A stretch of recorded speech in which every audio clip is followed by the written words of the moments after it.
o senhor Daniel Alfa, casado, 3 filhos. Ele é mestre em hidráulica e pneumática e especialista em expansão de átomos e professor universitário de física, atualmente diretor de negócios de engenharia no ramo metal mecânico. Daniel, por favor, recebê-los.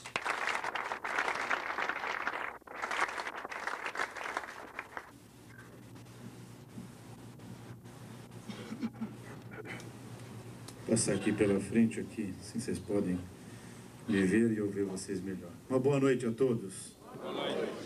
Primeiro eu queria agradecer, como eu sempre faço, primeiro a Deus por poder estar aqui, né? Não tem coisa melhor do que ser grato a Deus. Meu pai sempre diz que só está motivado quem está agradecido a Deus. E gostaria de, antes de me apresentar, também apresentar, está comigo também minha esposa, essa linda menina que Deus me deu, está aqui, né? Fica em pé para que todos fiquem aí com um pouquinho de inveja, né? É a minha menina linda que Deus me deu. O que nós vamos compartilhar com vocês, alguns minutos, né? É uma pequena parte da nossa vida, do que Deus é para nós, do que Deus foi, do que Deus tem sido e do que Deus será também, do que a gente acredita, né? Então é um pequeno resumo aí da nossa vida, de uma parte de testemunho. É um pouco diferente, talvez, de todos os testemunhos que você já ouviu na Donep. Uma boa parte a gente veio por dor, né? Vem por dor e que tem problema, está quebrado financeiramente, estava envolvido com outras seitas, com demônios. A minha história é um pouquinho diferente. Não, eu nasci num lar cristão, o meu avô nasceu na Alemanha, já era evangélico, já era um homem de fé e que acreditava nas coisas impossíveis, quando ninguém não acreditava mais, ele ainda estava dizendo, eu sei em quem eu tenho crido, o meu Deus é poderoso para fazer coisas. Eu nasci no meio desse lar, é um pouquinho diferente a história, né? Porém, quem sabe nesta noite, Deus, o Deus Todo-Poderoso, né? Que aqui está também nesta noite, ele possa tocar seu coração com essa singela história, né? Nasci numa família simples, apesar do meu avô, ele veio pouco antes da guerra, perdeu todos os bens que ele tinha lá, então era uma família simples, uma família relativamente quase pobre, não chegava a ser, porque ele era um homem que trabalhava e nunca deixou faltar nada para o seu lar. E, enfim, eu nasci em Santo André, eu não sou catarinense, apesar que eu moro agora nesse lindo estado aqui, né? Moro em Timbó, quem conhece, é uma cidadezinha pequena, uma delícia morar naquele lugar, para quem fugiu lá de Santo André, daquela loucura toda. Mas eu nasci em Santo André, eu sou andreense da terra, e lá formei toda a minha família. E durante todo o período, quando a gente ainda era garoto, vivendo num lar cheio de fé, meu pai sempre foi um homem de muita fé, o é até hoje, e sempre muito usado por Deus. A gente nasceu nesse lar cristão. Para vocês terem ideia, com 8 anos de idade eu já pregava o evangelho, microfone nas praças públicas. Com 8 anos eu ganhei minhas primeiras almas para Jesus. Foi muito bom, uma experiência muito agradável. Meu pai fazia um culto ao ar livre e aí eu estava encostado numa banca de jornal num domingo de uma tarde com uma garoa, aquela garoa de São Paulo, e ele virou para mim e disse assim, agora é você que vai pregar, meu filho. Eu olhei para trás, não tinha ninguém. Eu disse, sou eu, papai? Tinha 8 anos. Ele disse, é você mesmo, filho. Eu disse, mas eu sou uma criança. Ele disse, vem cá, o Senhor é contigo, você pode falar. Não tinha ninguém na rua, uma garoa, um frio, domingo à tarde, e a gente estava, eu como garoto, como criança, dizia, estamos pregando para as paredes aqui, não tem ninguém neste lugar. Quando eu peguei o microfone, eu abri a Bíblia, meu pai teve que segurar o microfone, ainda não conseguia controlar os dois ao mesmo tempo, Bíblia e microfone, e abri em São Lucas, capítulo 2, versículo 1. E eu recebi a primeira revelação bíblica aos 8 anos, quando diz assim, não havia lugar para ele na estalagem. Ele era Jesus, estava nascendo. E aí eu comecei a pregar. E nisso vinha subindo um senhor, uma marmita debaixo do braço, voltando talvez da hora extra de domingo, do trabalho, e viu um menino de 8 anos pregando, falou, o que essa criança está aí, nessa garoa, né, falando, e parou do lado de lá da rua e ficou me ouvindo. Eu disse, sabe por que não tinha lugar para Jesus nascer na estalagem? Porque ele não veio para nascer e nem morar em estalagem. Ele veio para nascer e morar no seu coração, na sua vida, no seu lar, na sua família. Isso, uma criança de 8 anos. Não era eu, já era uma revelação do Espírito Santo que a gente estava tendo ali. E aí, meu pai disse assim, pôs a mão no meu ombro e disse, faz o apelo, filho. Eu disse, mas pai, e aí, tá bom. Quantos de vocês querem? Isso tinha um. Querem se entregar para Jesus. E aí o homem disse assim, menino, esse Jesus que você está falando eu quero. Eu não posso mais ficar sem ele. O que eu tenho que fazer? E veio em minha direção. E olhando para o meu pai com medo, e agora, pai? Diz, manda ele se ajoelhar. No meio da calçada, se ajoelhou. Meu pai pegou a minha mão. Eu nunca vou esquecer dessa cena. Toca a minha alma. Pegou a minha mão e colocou sobre a cabeça dele. E eu não conseguia nem orar. Comecei a chorar, uma criança. E aí, quando veio as palavras, disse, Jesus, abençoa este homem e dá uma paz que ele nunca sentiu na sua alma. Foi isso que eu disse. Ele começou a chorar também, ficou em pé e disse assim, você pode agora falar desse mesmo Jesus, menino, para minha esposa e para os meus filhos? E nós fomos para lá, a esposa se converteu, os filhos também, e hoje é uma grande igreja. Começou na casa dele, naquele bairro, chama Jardim Estela, em Santo André, uma grande igreja. Então a gente começou assim. E aí tínhamos um monte de sonhos, Deus foi abençoando os sonhos. Quando eu tinha 15 anos, eu trabalhava numa empresa alemã chamada Hermann Jackson, que fazia modelos de fundição. E Deus, pelo seu grande amor, sempre foi comigo, e eu só tenho que agradecê-lo. A glória toda dele, eu transfiro toda para ele, porque ele merece toda essa glória. E ele abençoava em tudo que eu punha a mão. Eu comecei a trabalhar com a pintura, aprendiz de modelador de pintura. E aí os modelos, todo mundo dizia, olha, está muito melhor agora que você está trabalhando. Eu era um garoto de 15 anos, mas Deus abençoava. E aí tinha problema nas máquinas, disse, põe esse menino aí, porque tudo que ele põe a mão dá certo, e põe ele para consertar as máquinas. Bom, para vocês terem ideia, as máquinas, enquanto eu era o responsável em consertar a máquina, elas não quebravam mais, para vocês terem ideia. E Deus foi sempre nos abençoando, e um dia eu estava nessa empresa, já há quase um ano, meu pai disse assim, olha, Deus falou comigo, é nessa família que eu vivi, e no meio desta família que eu cresci. Deus falou comigo. E tem muita gente que não acredita que Deus fala, mas Ele fala, por isso que você está aqui nessa noite, senão você nem viria aqui. E aí ele disse, e você vai trabalhar numa outra empresa, e nessa outra empresa você vai ter uma grande oportunidade, e lá vai ser a porta que Deus tem aberto para você. Eu disse, mas pai, está tão bom aqui, já estão me promovendo, eu já estava começando a aprender um curso de desenho. Ele disse, terminou teu tempo, vai lá e diz para o dono da empresa. E eu cheguei e disse, olha, muito obrigado, foi uma maravilha trabalhar com o senhor, mas meu pai disse que tem um outro lugar para mim. Ele disse, eu quero falar com teu pai, porque eu estou investindo em você. Eu disse, olha, não adianta, o meu pai, quando o nosso Deus fala com ele, não tem quem faça ele mudar. Ele disse, então vou fazer o quê? E saí, no outro dia de manhã, meu pai tinha uma Kombi, ele era chamado de o homem da Kombi vermelha, era uma Kombi vermelha, e aí colocou eu na Kombi e fomos lá para Diadema. Quem conhece Diadema, tem muitas empresas lá, e quando paramos em frente, eu posso citar o nome da empresa, porque trabalhei muitos anos lá, lá foi a porta que Deus abriu. Quando eu cheguei em frente à empresa Prensa Schuller, meu pai parou a Kombi e disse assim, é nesta empresa que você vai trabalhar, porque Deus me falou. Olhei a placa, disse, tinha vagas, uma placa enorme, mais alto que esse teto, que é escrito bem grande assim, não há vagas. Um adolescente, 15 anos para 16, fui com a cabeça abaixo em direção, meu pai só disse assim, eu vou ficar aqui orando, você vai lá e diz para o homem que você vai trabalhar aqui nessa empresa. Aí bati lá na portaria, o guarda veio me atender e disse, olha, meu pai falou que tem um trabalho para mim aqui nessa empresa. Ele disse, avisa o teu pai que ele deve estar com algum problema com óculos, porque olha a placa lá, não tem vaga aqui nesse lugar. Eu disse, tá bom, o senhor me desculpa. Voltei para a Kombi e disse, pai, não tem vaga nenhuma nesse lugar. Talvez seja outro lugar que Deus falou, porque aqui não tem vaga. Ele disse, vem cá, meu filho. Sentei do lado dele na Kombi, ele encostou a porta, pegou a minha cabeça e pôs a minha cabeça no ombro dele, no peito, perdão.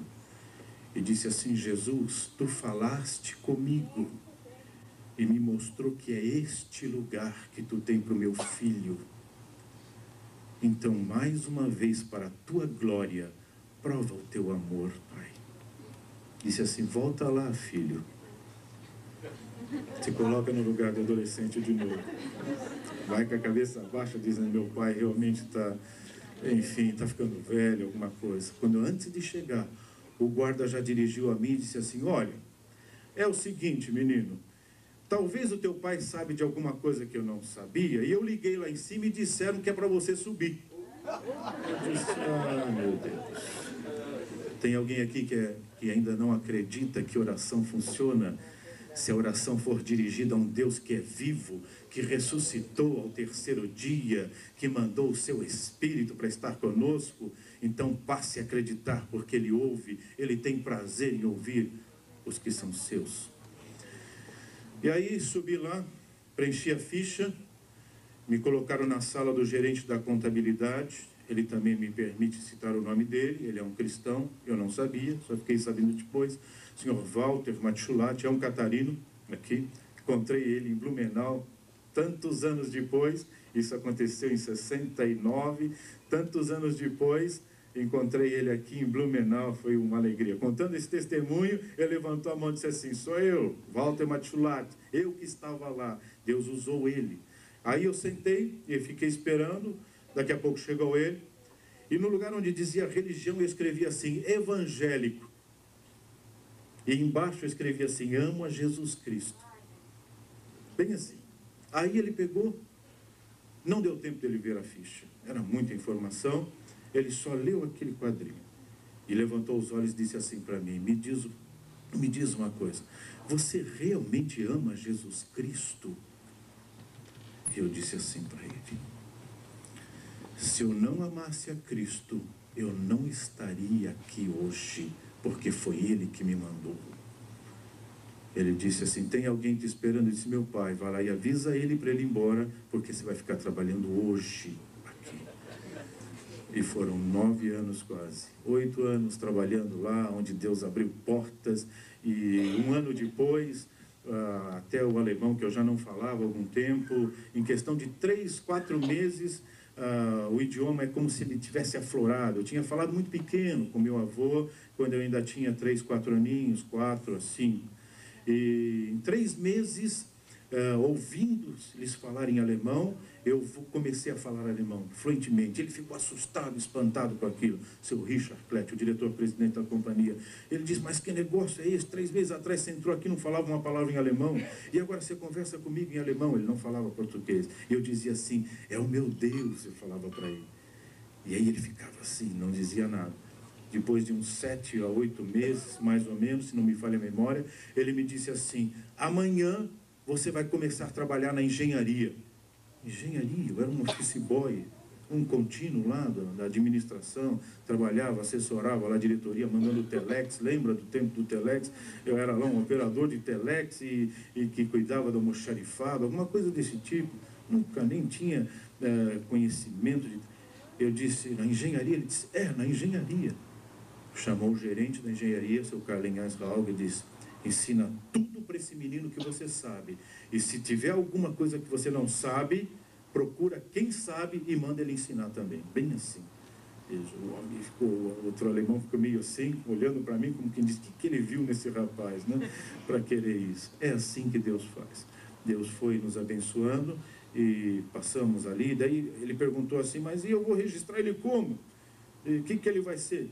Ele vai ser projetista mecânico. Pode escrever aí. Eu não era projetista de nada. Veja, nem tinha estudado nada para isso. Aí naquele dia, a partir daquela segunda-feira, eu comecei como projetista mecânico, sem ser projetista de nada. Deus faz coisas que você nunca vai entender. Quando Ele quer abençoar alguém, não há inferno que possa impedir. Entenda isso. Eu experimentei e experimento isso em toda a minha vida. E Deus ali nos abençoou. Depois tivemos oportunidade em outras companhias, até que, depois de algum tempo, eu trabalhei numa companhia ligado a especialização de hidráulica e pneumática, onde me tornei, naquela época, um dos maiores especialistas da América Latina e reconhecido também em outros países, na área de hidráulica pneumática. E foi uma coisa também muito interessante, porque naquela época no país não havia nem livros de hidráulica pneumática em português. E tinha só em alemão, em inglês, em francês, em espanhol, mas não tinha em português. E tudo que era problema dentro da empresa, que se tratava de hidráulica e pneumática, eles diziam assim, manda lá para o crente. O crente era eu, lá na engenharia. O projetista que não era projetista, era eu. E aí eu fui estudando, fui comendo aquilo.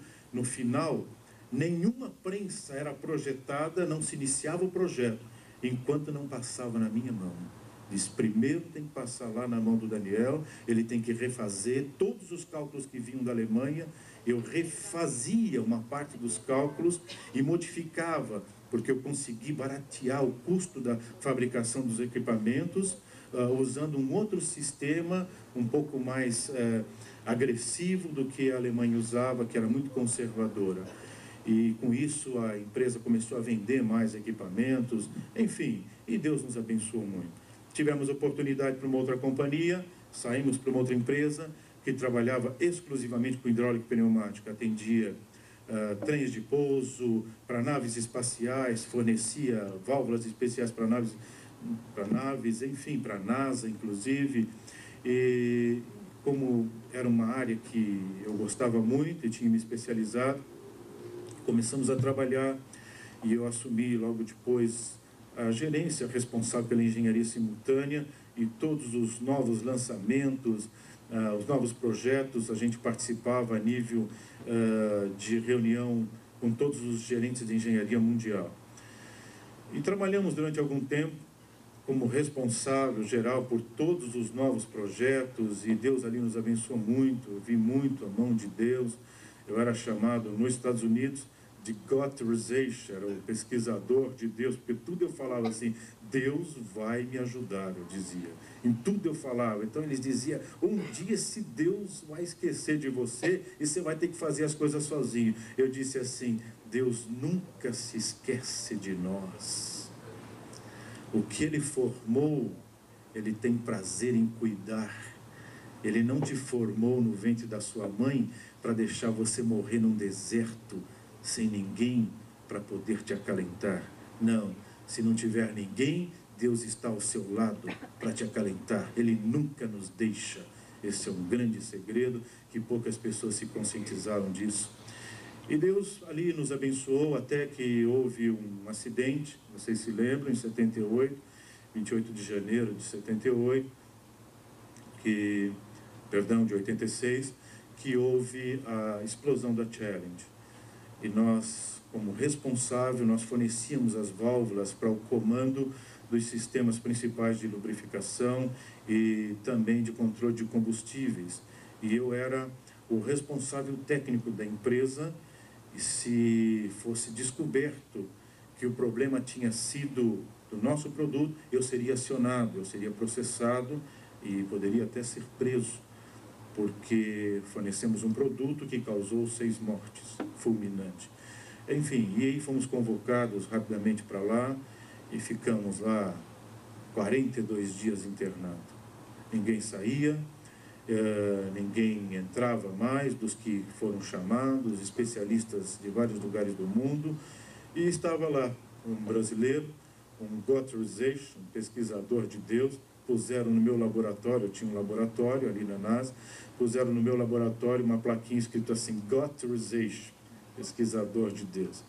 No segundo dia que eu estava na casa, o diretor maior da casa, está lá até hoje, um ateu, confesso, dizia ser ateu, não acredito, eu sou um físico nuclear e para mim não existe Deus, existe o que eu posso ver, o que eu posso tocar e o que eu posso criar, assim ele dizia. E no segundo dia ele disse assim para mim, encontrou comigo no corredor e falou assim, me diz uma coisa, você sempre diz que vai falar com o teu Deus, que ele tem soluções, por que você não vai falar com ele? Quem sabe ele te ouve e até te dá uma solução para esse problema, não havia mais solução. Deixa eu só explicar rapidamente, isso eu posso explicar. Existem algumas coisas que eu não posso falar, mas o que eu vou dizer é o que eu posso falar. Havia sido feita uma alteração de velocidade de empuxo nas turbinas. Nas naves anteriores a essa da explosão, a velocidade de empuxo chegava no máximo a 32, 28 mil quilômetros por hora. Porém, com esta velocidade de empuxo, o número de entradas e reentradas na estratosfera, desculpa, não tem outros termos, esses são os termos mais simples tecnicamente, entradas e reentradas é que é necessário calcular o tempo exato de saída da estratosfera, senão fulmina a nave espacial. É a mesma coisa que acontece com o meteoro, quando vai entrar na estratosfera, às vezes ele tem um tamanho 100 vezes maior, a estratosfera fulmina ele vira pequenos cascalhos. É mais ou menos o que iria acontecer com a nave, e tanto na saída como na reentrada. E nós fizemos alguns cálculos. Se aumentasse as velocidades de empuxo das 2 ou 3 turbinas, talvez acima de 55 mil quilômetros por hora de velocidade, poderia ter não mais uma saída e uma reentrada por semana, mas 6 saídas e 6 reentradas por dia. Isso quer dizer que facilitaria muito as viagens nessas condições. Então foi isso que aconteceu. Faltou um detalhe importante de um dos lubrificantes que travava o sistema, que garantia o movimento da válvula principal de comando. E quando se aumentou a velocidade, houve uma mudança na energia cinética e na energia dinâmica de todo o sistema, que foi um pequeno detalhe que não se levaram em consideração, e ela travou a válvula do comando aberta e uniu os dois combustíveis, o sólido e o gasoso, e ele explodiu. Eles não conseguiram acionar porque houve uma quebra do grão do lubrificante e a válvula travou. O mesmo que ocorria, em vez de quando você ouvia nas notícias, travou o trem de pouso e não desceu o trem de pouso, nem o sistema de emergência, e teve que descer de barriga o avião. Lembra? Antes de 86, era comum, em vez de quando você ouvia isso, somente nos aviões pequenos. Depois de 86, você nunca mais ouviu isso. Por quê? Eu vou te dizer. E aí, o que aconteceu?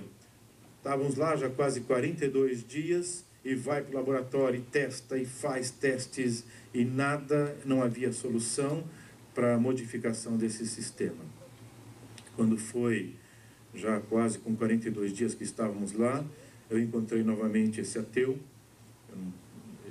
Antigamente eu citava o nome dele, eu não posso mais, e ele disse assim para mim: não porque ele não permite, é que o sistema de segurança é que não permite.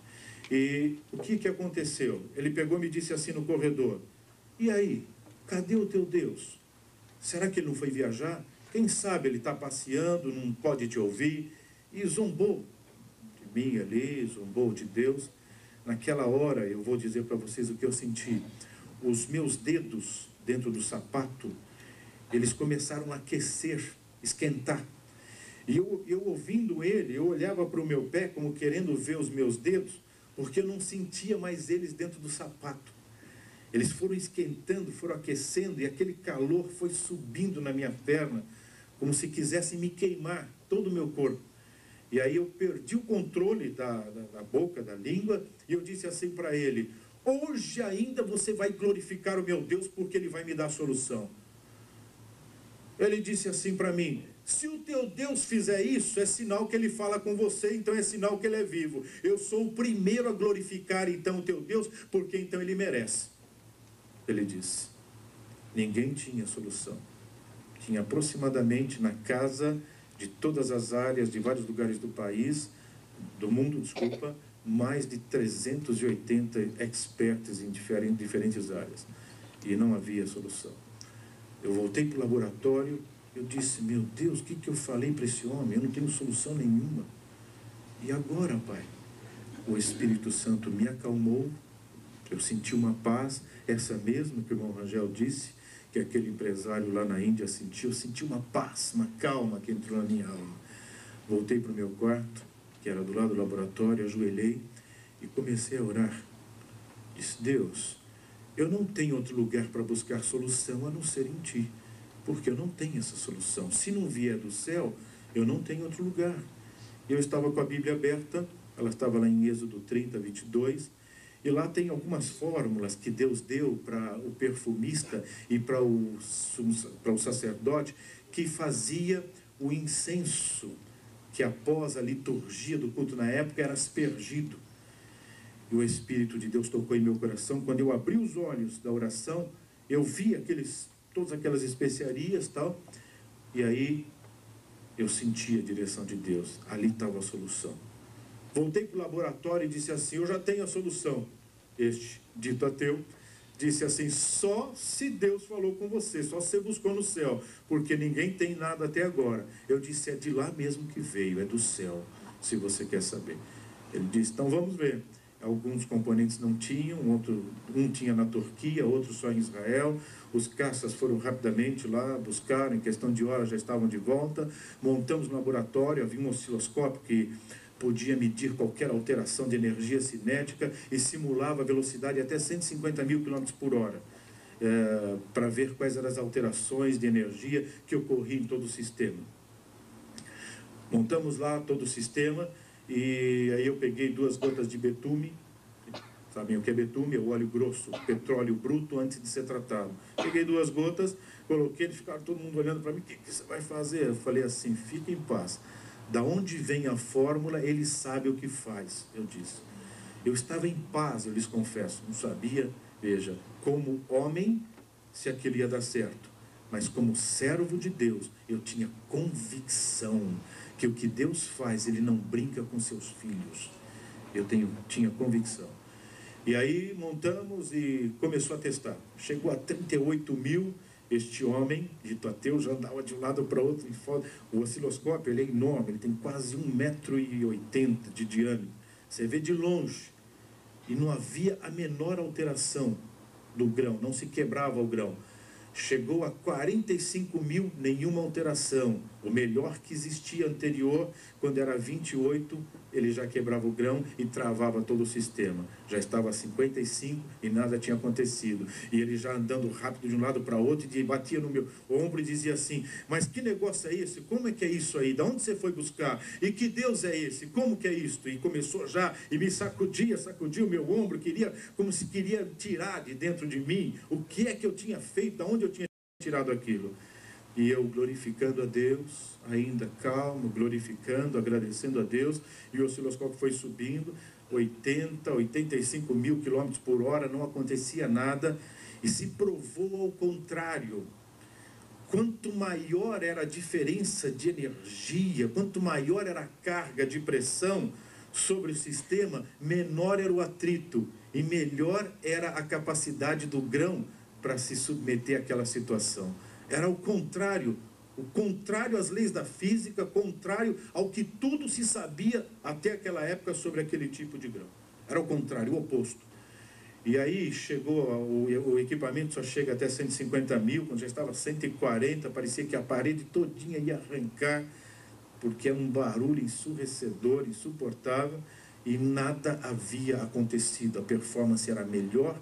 Quanto maior era a velocidade, maior era a carga e as diferenças de energia. A essa altura ele já estava pulando de um lado para outro, todo mundo gritando. Lá é comum, quando se descobre alguma coisa, é coisa de malucos, de pesquisadores, é o que se diz, né? Mas é isso mesmo, na realidade é um pouco assim também. Talvez o que você imagina é o que acontece lá. Quando se descobre alguma coisa, parece um bando de louco, todo mundo pulando, gritando. E quem descobre, tem uma lei na casa, quem descobre tem autonomia para decidir o que é que todo mundo vai gritar.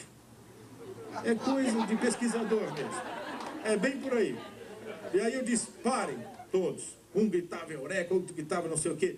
Todos agora vão gritar: glórias a Deus, aleluia, Cristo é vivo, só Ele faz estas coisas. E este dito ateu, eu falo e toca a minha alma, era o primeiro na frente gritando e pulando. Foi filmado e está lá na história da NASA. Veja, ele era ateu até aquele dia. Hoje ele não é mais, é um cristão, que glorifica a Deus, serve a Deus e não faz nada sem falar com Deus. E ele diz: o que eu sei, eu só sei porque Deus permitiu que eu soubesse. Essa é a grande diferença.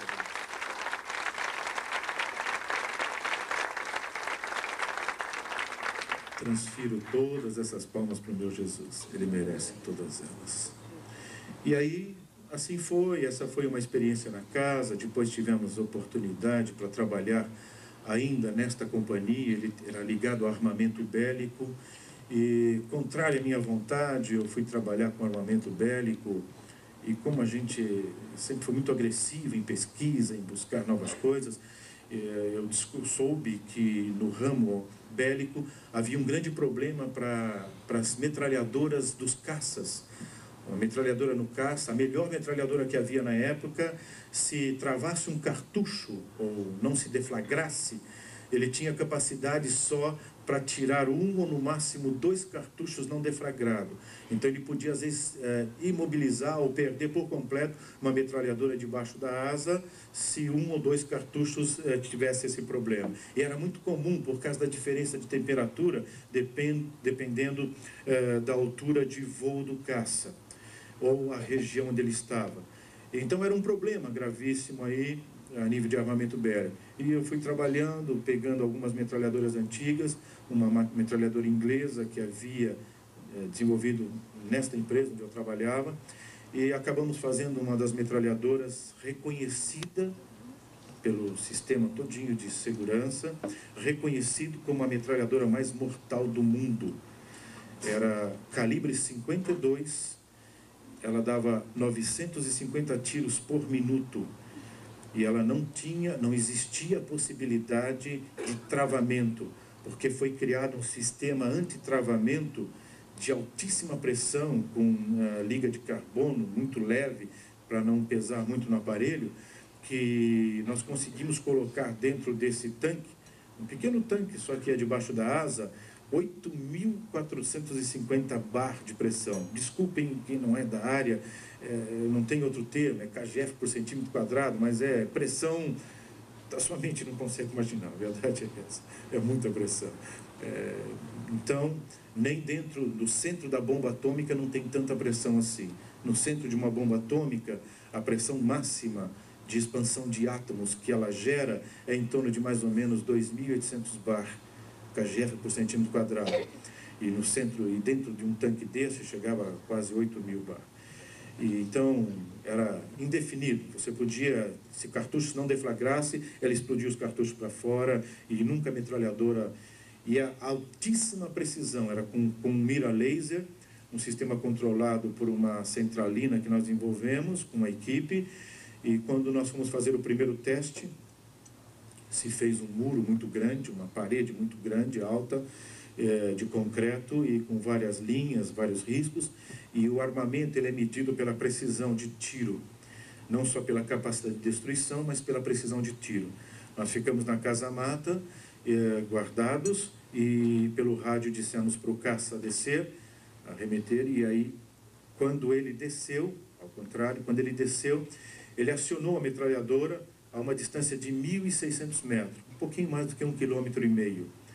E aí, toda aquela poeira, não dava para ver direito o que tinha acontecido, demos rádio, disse, não desce novamente, que nós vamos lá checar o que aconteceu. Saí correndo na frente de todos, eu estava muito curioso para ver o que tinha acontecido, e eu cheguei na frente dos oficiais, e quando eu cheguei no muro, e aquele pó estava cedendo, o muro tinha sido cortado, é concreto com ferro de 3/8, ele tinha de 70 milímetros de espessura, 70 centímetros de espessura, ele tinha sido cortado como você corta uma faca, usando uma faca, um queijo.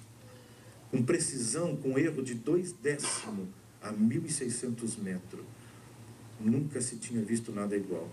Só que quando eu apoiei no muro, que eu cheguei lá, eu perdi a força nas pernas, e eu fui cedendo, eu fui caindo, eu não tinha mais força, eu fui tentando segurar no muro, até que quando eles chegaram, os oficiais, eu estava deitado no chão. Eu não tinha mais força nas pernas, eu via o que todo, eu ouvia e via todas as pessoas, ouvia o que eles falavam, mas eu não conseguia falar com ninguém. Sabia tudo que estava acontecendo ao meu redor, mas eu não tinha mais força nenhuma no corpo. Eu perdi completamente as forças. Vieram rápido, me captaram com o helicóptero, me levaram para o hospital da base e eu fiquei a noite toda, eu não consegui dormir. E as pessoas falando comigo, os médicos falando comigo, eu não conseguia pronunciar palavra.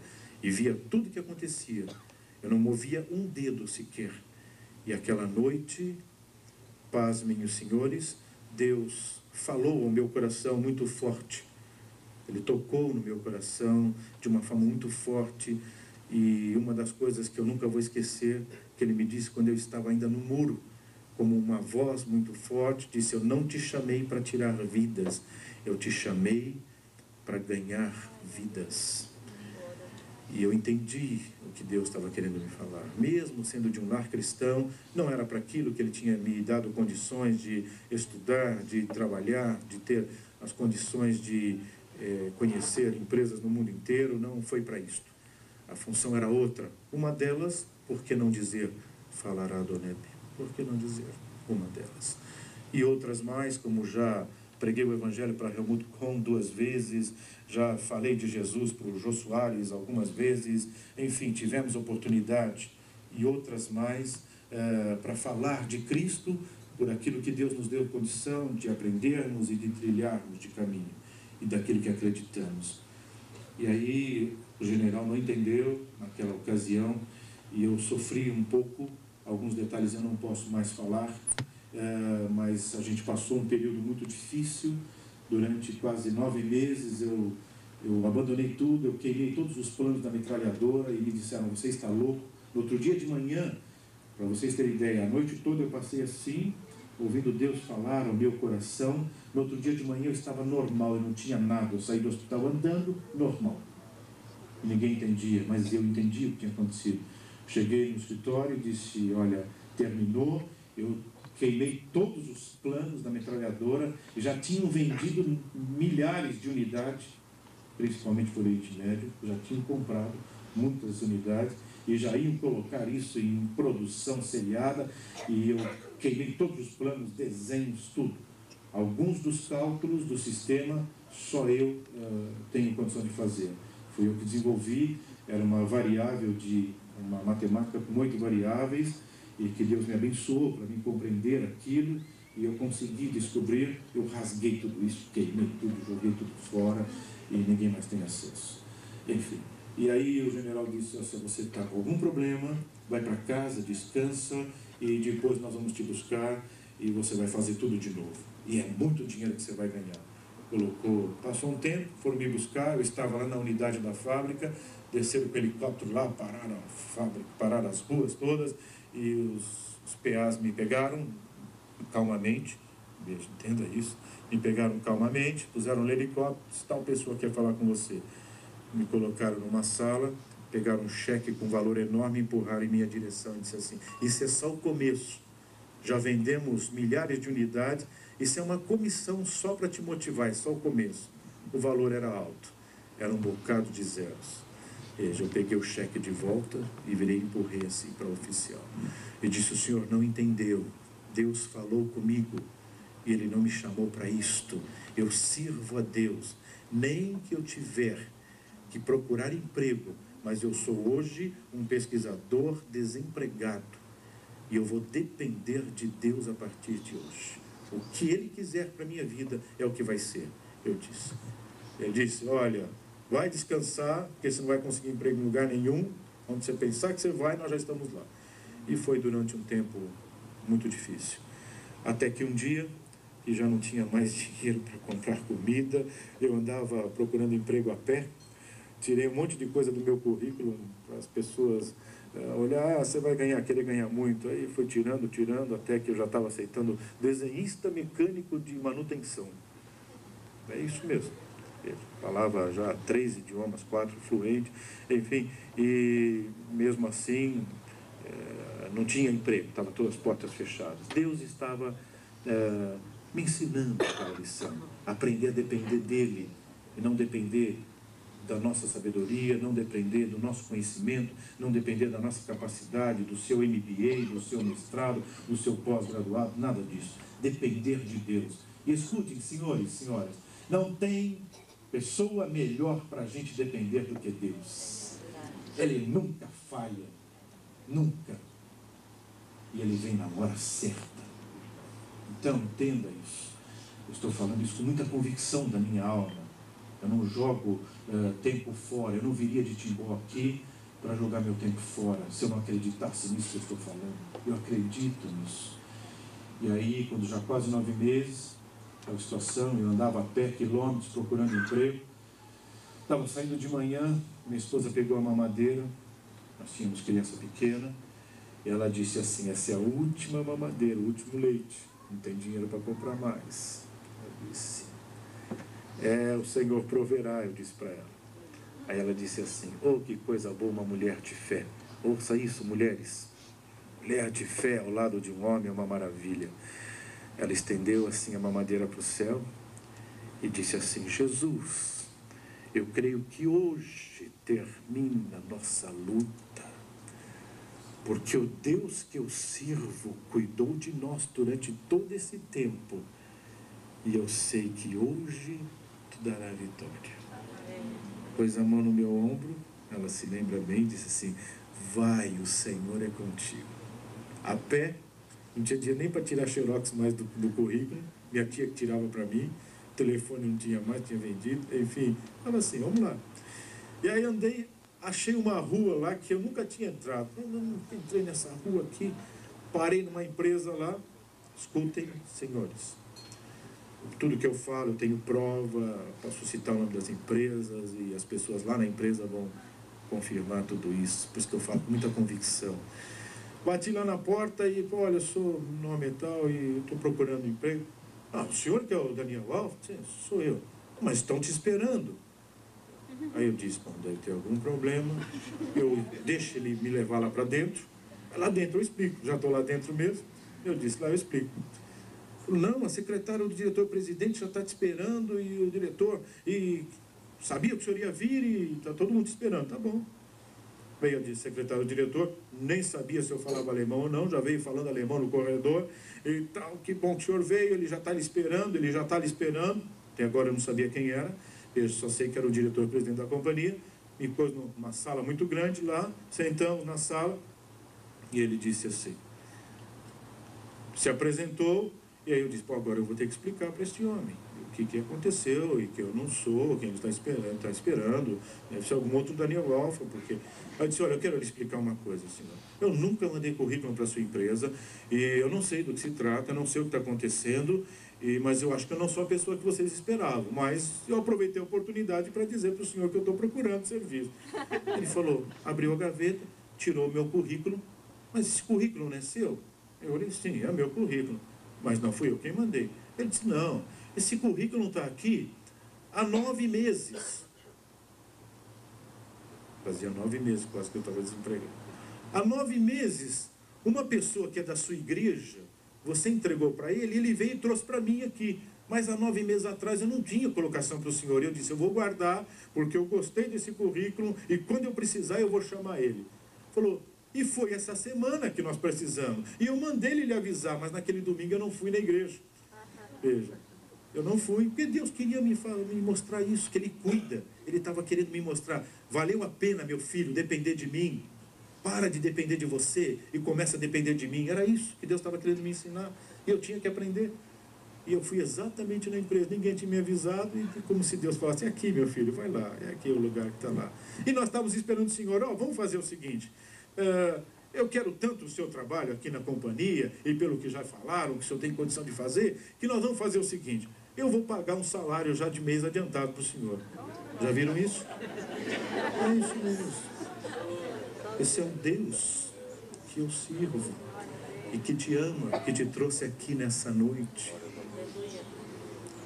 Veja, não fui eu que fui lá falar para o homem que eu não tinha dinheiro nem para comprar leite para outro dia. Não, não fui eu. Mas o meu Deus cuida dos detalhes da nossa vida. Eu sou testemunha disso.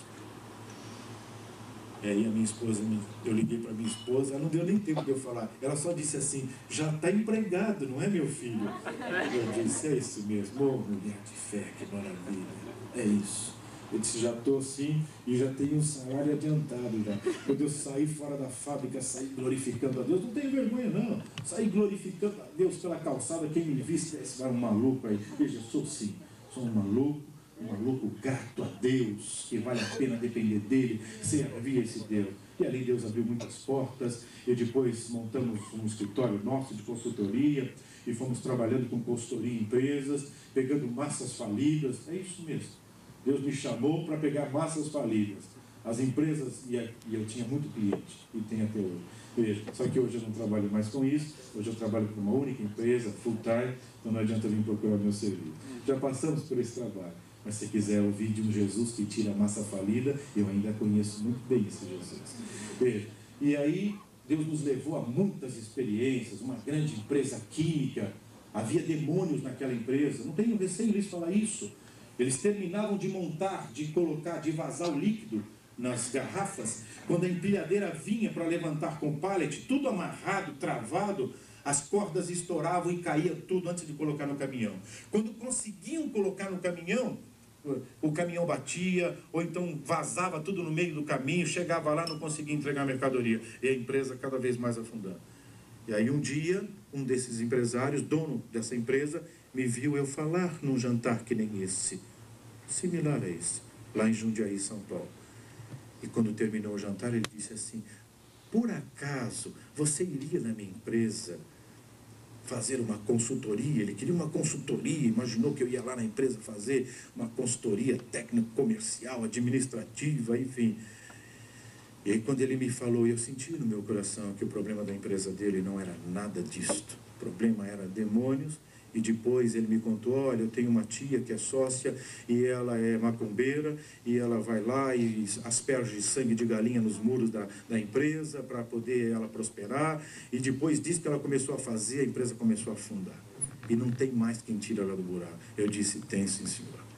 Disse, nós vamos fazer o seguinte, eu vou falar com meu Deus e nós vamos lá orar pela empresa. Disse, mas o senhor vai orar e a empresa então vai virar uma igreja? Eu disse, não é nada disso. A empresa vai continuar sendo empresa. A única coisa é que os demônios que estão lá vão bater em retirada.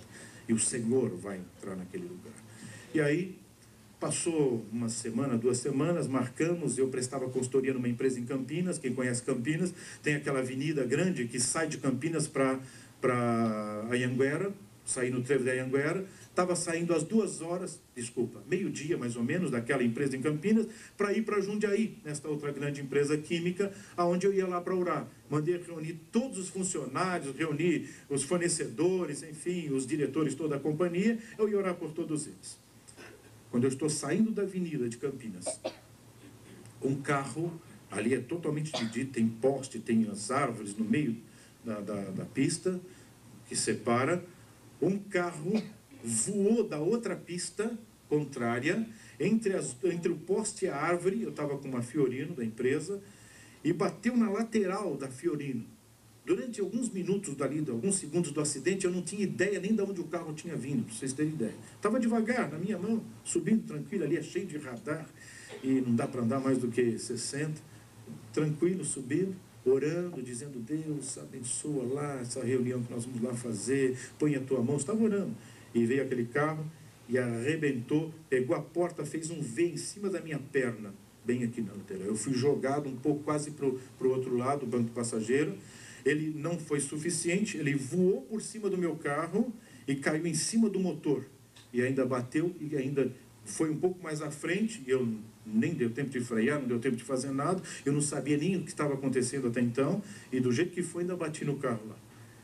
Ficou todo esmagado meu carro, esmagado na frente, porque aí veio tudo para cá, e esmagado na lateral. Fiquei assim, não podia nem me mexer, veja. Mas não tinha um corte, não tinha uma pancada, eu passava a mão na minha perna para ver, deve ter um hematoma, deve ter, que a porta fez um V em cima do meu fêmur aqui. Não tinha um arranhão, não tinha nada, nenhum hematoma, nenhuma dor, não tinha nada. A polícia chegou ali, tiveram que arrancar a porta para me tirar, o tenente da polícia militar e dos bombeiros, e ele disse, tá bem, e aí quando eu saí fora, que eles tiraram a porta e queriam com a maca me levar, disse, tá tudo bem. E ele olhava no buraquinho onde eu estava do carro e disse, mas como é que o senhor sobreviveu aí? Eu disse assim, eu tenho um airbag que chama-se Jesus Cristo, ele me abraçou e eu ando abraçado com ele, e ele cuida de mim. E virei para ele e disse, ele quer cuidar da tua vida também, eu disse para ele. E aí ele me apalpava para, leva esse homem para o hospital, não vai levar para lugar nenhum. Ele disse, está tudo bem. A moça tinha quebrado, era uma moça que dirigiu o carro, quebrou o pescoço. E estavam levando ela na maca para levar para o hospital e talvez a viesse até a falecer. Estava perdendo muito sangue e naquele instante eu disse, pare a maca. Diz bem assim, veja, coisa bem de quem acredita em Deus, essa é a verdade. Veja, pare a maca. E aí eu disse assim, eu vou orar por ela, não leve ela assim.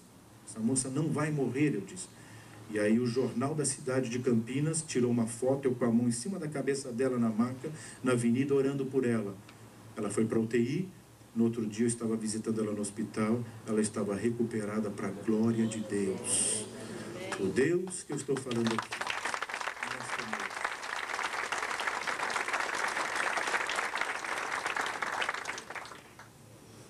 É esse Deus que nós viemos lhe falar, de um Deus que faz, de um Deus que acontece, mas quando nós permitimos.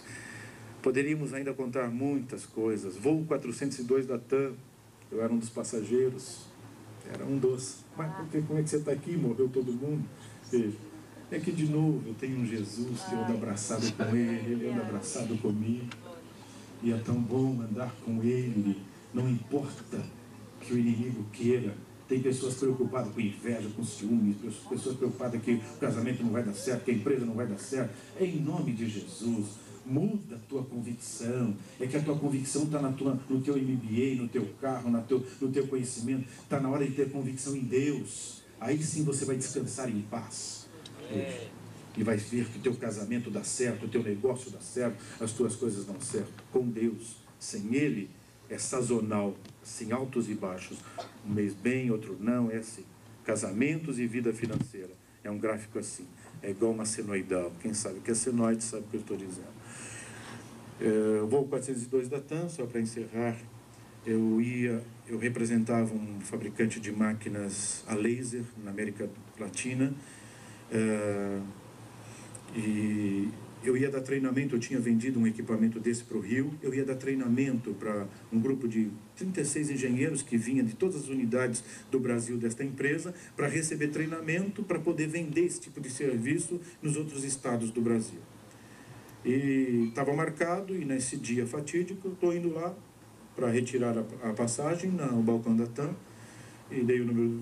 Quando eu estava entrando ainda no estacionamento, Deus tocou em meu coração que não era para mim entrar naquele avião.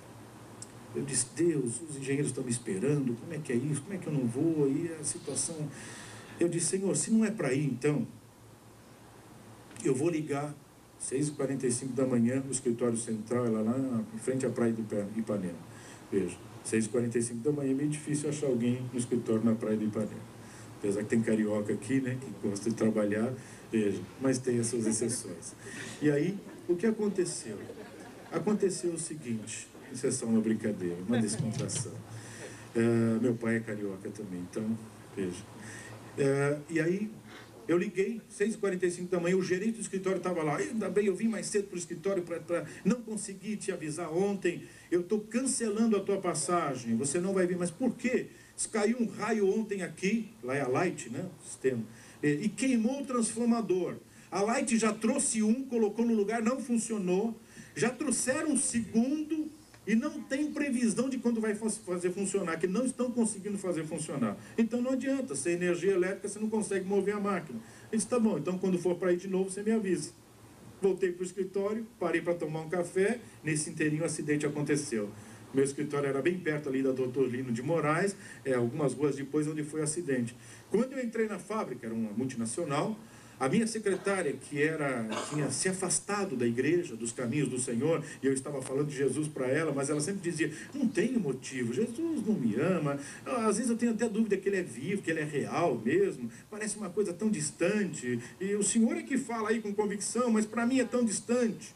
Enfim, aí quando ela me viu, ela me tateava como se eu fosse um fantasma. Mas quem tirou o senhor lá do avião? E eu não entendia nada ainda. A assistente social estava já no estacionamento, retirando o carro e avisar minha esposa que eu tinha morrido. Veja, era exatamente esse quadro. O diretor-presidente ouviu a minha voz, veio correndo, me tateava como se eu fosse um fantasma. Mas como? O que é que você saiu do avião? Como? Quem te tirou? E que negócio é esse? Eu disse, gente, eu não sei o que está acontecendo. O que é? Aí me levaram na janela e dava para ver os destroços do avião lá ainda, saindo. Eu entendi tudo. Levantei as mãos para os céus e glorifiquei a Deus. E disse, eu te amo, Jesus, porque tu cuida dos que são seus. Esse é o grande segredo de quem serve a Deus. Esse é o grande segredo de quem entrega a sua vida a Deus, de quem se dispõe a viver com Ele. Eu costumo dizer que o que é seu, o mundo tira com facilidade, mas o que Deus te dá, o mundo tem que falar com Deus para te tirar. Essa é a grande diferença. Por isso que os teus negócios às vezes vão altos e baixos, porque você pensa que é seu. Por isso que o teu casamento não endireita, não vai, não acerta, porque você pensa que é seu. É minha mulher e eu faço o que eu quero, e meus filhos, nem nada disso. Não é seu, foi Deus quem deu. Na hora que você diz, não é meu, Senhor, é teu, aí para alguém fazer alguma coisa tem que falar com Ele. Essa é a diferença. Que Deus abençoe a todos. Foi uma alegria poder estar aqui compartilhando, né? Eu gostaria de, nesse instante, pedir que todos ficassem em pé e gostaria de compartilhar esse momento final. Tenho certeza que muitas pessoas que aqui vieram, né, talvez ouvindo esse testemunho, estão arrazoando entre si, dizendo, meu Deus, que coisa é esta? O Deus desse homem. Se você quer conhecer mais esse Deus, Ele também quer te conhecer mais. Ele também quer entrar na sua vida, no seu casamento, nos seus negócios, na sua vida particular, sentimental. Ele quer sarar as feridas. Ele quer curar a depressão. Eu tenho visto Deus fazer isso em trabalhos da Donep constantemente. Pessoas deprimidas. Hoje tem um batalhão de pessoas deprimidas. Para onde você vai? Esposas deprimidas, maridos deprimidos, enfim, filhos deprimidos. Que coisa tremenda!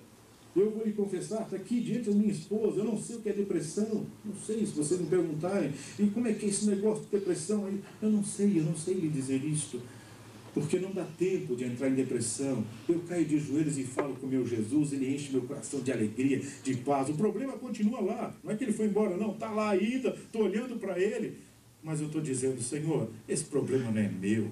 Eu entreguei para ti, Senhor, eu vou descansar. Tem um monte de passagem na Bíblia que explica isso. Josafá, a cidade estava cercada, e aí ele foi falar com Deus, e Deus disse, Josafá, essa batalha não é sua, é minha. Eu vou pelejar por você. É exatamente isso.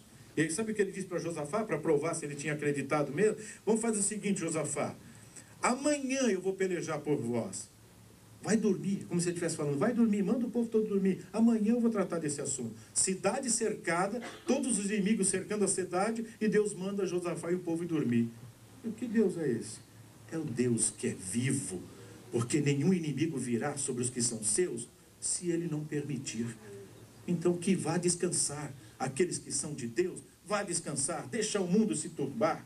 Está na hora de você descansar. Descansar quer dizer viver em paz e voltar a viver, ter um casamento feliz e uma vida próspera com Deus.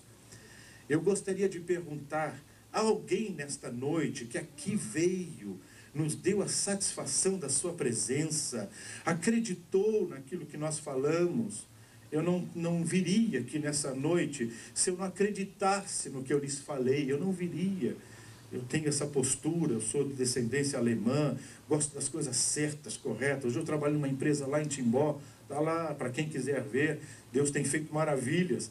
Alguns meses atrás, todo mundo dizendo, não vai atingir a meta, estamos desesperados, vamos reduzir 35% dos funcionários. Eu chamei o diretor-presidente, o principal acionista, disse, não vamos mandar ninguém embora. Já pensou você falar isso para o acionista da companhia? Não vamos mandar ninguém embora. E se prepara que o senhor ainda vai contratar pessoas em pouco tempo e ainda vamos comprar equipamentos novos. Amém. Que Deus é esse? É o Deus que eu sirvo, é o Deus que te ama e que te trouxe aqui nesta noite. Passou 2 meses, não batia as metas não, as metas não vinham, dificuldade, e estava muito abaixo das metas. Lá para o 3º mês, quando ele me via no corredor, e daí? Como é que é? Como quem diz, e aí? E aquilo que você falou? Vamos ter que mandar a gente embora, senão não vai mandar ninguém embora não, eu dizia. Veja, mas a coisa está ficando difícil. Eu disse, calma. Uma empresa na Inglaterra que fornecia um equipamento para uma empresa em Porto Alegre, com dificuldade, essa empresa em Porto Alegre não podia mais comprar porque houve um acordo lá na empresa na Inglaterra com a matriz desta outra empresa aqui no Brasil, e que eles não podiam mais fornecer esse equipamento. Disse, olha, se vira, desenvolve no Brasil. O equipamento rodou todos os meus concorrentes no Brasil. Todo mundo olhava a peça, torcia o nariz, isso não vou fazer não. Ninguém ia fazer. Aí ele me ligou, sabe que eu sou cristão. Quem sabe, Daniel, você às vezes tem essas loucuras aí, você não desenvolveria esse produto? Eu disse, manda o produto. Quando nós abrimos a caixa, escute isso, quando nós abrimos a caixa, tinha 4 engenheiros que trabalham comigo, olharam para o equipamento e torceram o nariz e disse, não é para nós não, Daniel. Aí eu disse, glórias a Deus, isso é para nós sim, porque foi Deus quem mandou e nós vamos desenvolver. Mês que vem já estamos entregando o primeiro equipamento para a glória de Deus. Ninguém acreditava. Servir a Deus é isso, é quando ninguém acredita e continua acreditando. Porque Deus não se cansa de nós. Esse é o grande segredo de servir a Deus. Quando todo mundo acha que não tem porta, ele abre porta onde não tem. É diferente abrir porta onde tem parede. Tem parede, eu vou lá, quebro, eu faço uma porta. Eu quero ver se abrir porta onde nem parede não tem. Esse é o Deus que eu sirvo. Ninguém está vendo solução. Nem parede tem para abrir porta. Ele põe parede e põe a porta também. Eu sou testemunha disso. Alguém nessa noite que aqui entrou, que acreditou no que foi dito nessa noite, e tenha coragem de dizer a você mesmo, a sua esposa, as pessoas que te acompanham, eu preciso reconhecer melhor esse Deus. Eu preciso reconhecer os meus negócios, na minha vida conjugal, na minha vida sentimental. Se há alguém, eu gostaria de fazer um pouco diferente. Eu gostaria que você viesse aqui à frente. Eu quero orar por você, pedir a Deus pela sua vida. Eu sei que é um convite agressivo, é um convite diferente, mas eu gosto dos empresários daqui de Santa Catarina, porque eles são agressivos. Se tem que virar a mesa, a gente vira. E é isso mesmo que Deus espera de você. Quantas vezes, talvez você já chegou de manhã no teu escritório e baixou lá a cabeça na tua mesa e dizia, agora, o que eu vou fazer? As duplicatas estão aí, os impostos eu tenho que pagar, as situações estão aí e eu não tenho soluções. Como é bom quando a gente pode chegar no escritório de manhã e saber que Deus foi junto com você. Dá uma paz na alma. Há alguém nessa noite que tem coragem de sair do seu lugar e vir aqui? Eu gostaria de orar por você, olhar no seu rosto e não importa. Isso, tem gente com coragem, que coisa boa. Que bom que vocês estão vindo. Jesus os ama, os trouxe aqui nesta noite. E não vi a hora de vocês moverem do seu lugar. Tem mais espaço aqui, pode vir. Tem mais espaço. Eu quero também dizer uma coisa. Enquanto as pessoas estão vindo, quem sabe tem alguém aqui nessa noite também enfermo. Se tem uma coisa que Deus gosta de fazer, é sarar as enfermidades dos seus filhos. A Bíblia diz que Ele tomou sobre si as nossas enfermidades. Está vendo esse que está falando aqui? 2 hérnias de disco. O médico olhou depois da ressonância magnética e disse, já vai ficar aqui, já vai entrar na faca agora. Eu disse, não, doutor. Eu vou falar com o meu Deus primeiro. Só se ele disser que é para mim operar. Caso contrário, não vou operar. Pegou o exame, ressonância magnética, jogou de volta assim para mim, é mais um daqueles crentes loucos. Então, eu não tenho nada para fazer por você. Bem assim. Veja. Voltei para casa. Escutem isso. Estou entrando, o meu filho nessa época tinha 7 aninhos, e ele ouvia sempre o carro chegar na garagem, e ele vinha correndo para me abraçar. Naquele dia ele veio de novo, e aí, desci do carro gemendo de dor, meu filho veio e me abraçou. Aí eu gemi mais ainda. Disse, não, filho, papai acho que vai ter que ir para o hospital, a mamãe vai ter que levar o papai para o hospital. Eu estou com muita dor. Ele só disse assim, 7 aninhos, escutem isso. Não, papai, nessa casa tem Jesus e eu vou falar com Ele. E Ele vai vir aqui, vai curar o senhor agora. 7 aninhos. Sabe o que é isso? Aí eu pensei, talvez ele vai orar depois. Não.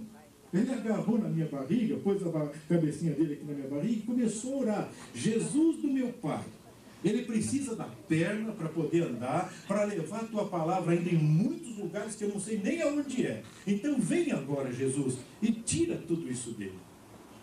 Eu não consegui orar, deu um nó na minha garganta, vi ele fazendo aquilo. E eu comecei a chorar, não tenho vergonha em confessar, comecei a chorar. E aí eu estava querendo imaginar começar a orar junto com ele. Ele sacudiu a manga da minha camisa, já sarou, não é, papai? Quando ele disse assim, como se uma mão entrasse atrás de mim e arrancou toda a dor. Eu entrei para dentro de casa pulando, falando línguas estranhas, glorificando a Deus, agradecendo a Deus. E a minha esposa veio, aquele barulho todo. Os meus filhos, eu disse, Jesus me curou. Estou aqui, sabe? Quer saber do segredo? As eras continuam lá no mesmo lugar. Isso é que Deus faz. Tem um que diz, ela vai continuar lá, só para mim te provar que é o meu dedo. Eu cuido dos que são meus. Deus não tem prazer no teu sofrimento.